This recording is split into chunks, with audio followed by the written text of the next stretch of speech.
Shalom, hari ini kita akan merenungkan kitab Yehezkiel pasal 16, teksnya ayat 44-63. Dan sudah dibagi dua paragraf. Paragraf yang pertama ayat 44-52. Menurut Tuhan, kota Yerusalem bersaudara dengan kota Samaria dan kota Sodom, sebab berbuat yang keji. Paragraf yang kedua ayat 53-63. Tetapi mereka akan dipulihkan ke dalam keadaannya semula setelah dihukum. Kesimpulannya, Tuhan menyebut kota Samaria sebagai kakak tertua Yerusalem dan menyebut Sodom sebagai kakak termuda Yerusalem. Mereka juga berbuat yang keji, tetapi kota Yerusalem lebih keji daripada mereka. Sodom dihukum karena tidak menolong orang yang miskin walaupun sendirinya limpah. Samaria tidak membuat setengah pun dari dosa-dosa Yerusalem. Jadi Yerusalem pasti akan dihukum.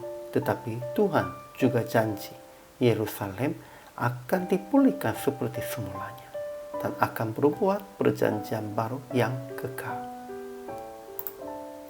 Ajaran tentang Allahnya. Pertama, Tuhan menyebut kota Samaria sebagai kakak tertua Yerusalem dan menyebut Sodom sebagai kakak termuda Yerusalem, karena Yerusalem berbuat lebih jahat daripada mereka dalam seluruh hidup.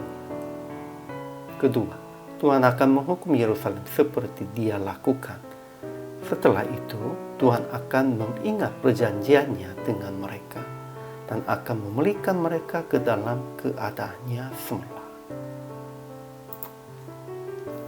Ajaran tentang manusianya. Pertama, Yerusalem adalah anak ibu yang jijik melihat suaminya dan anak-anaknya lelaki, dan adik kakak-kakak yang jijik melihat suami-suami mereka dan anak-anak mereka lelaki.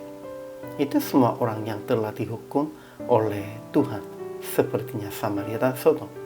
Dan Yerusalem berbuat lebih jahat dari mereka dalam seluruh hidup.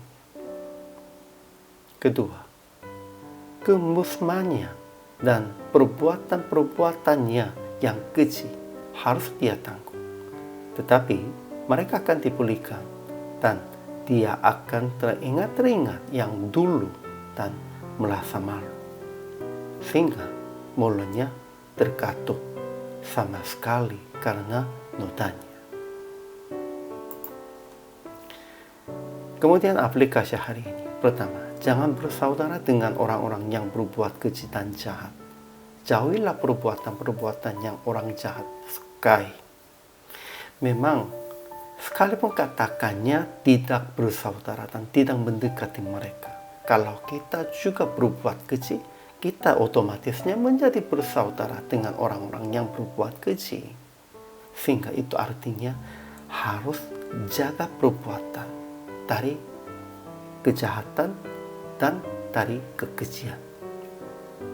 Kedua, pada waktu teringat-ingat yang dulu dan merasa malu pun, tetap bertobat dan memuji Tuhan yang mengampuni Anda. Jangan lupa, Tuhan tetap mengampuni Anda, sehingga kita harus berani namun bertobat dulu dan memberitakan pengampunan Tuhan dengan menceritakan peristiwa salib Yesus kepada yang masih belum mengenal Yesus, kepada masih belum jelasnya tentang keselamatannya itu. Jadi PR praktek hari ini mengaku segala perbuatan yang keji dan jahat di hadapan Tuhan, sekalipun merasa malu. Tetap percaya bahwa Tuhan telah janji akan mengampuni dan memulihkan Anda, dan memberitakan kepada sesama tentang pengampunan Tuhan. Inilah harus berbuat orang percaya dan hamba Tuhannya juga. Hari ini juga selama melayani, Tuhan Yesus memberkati.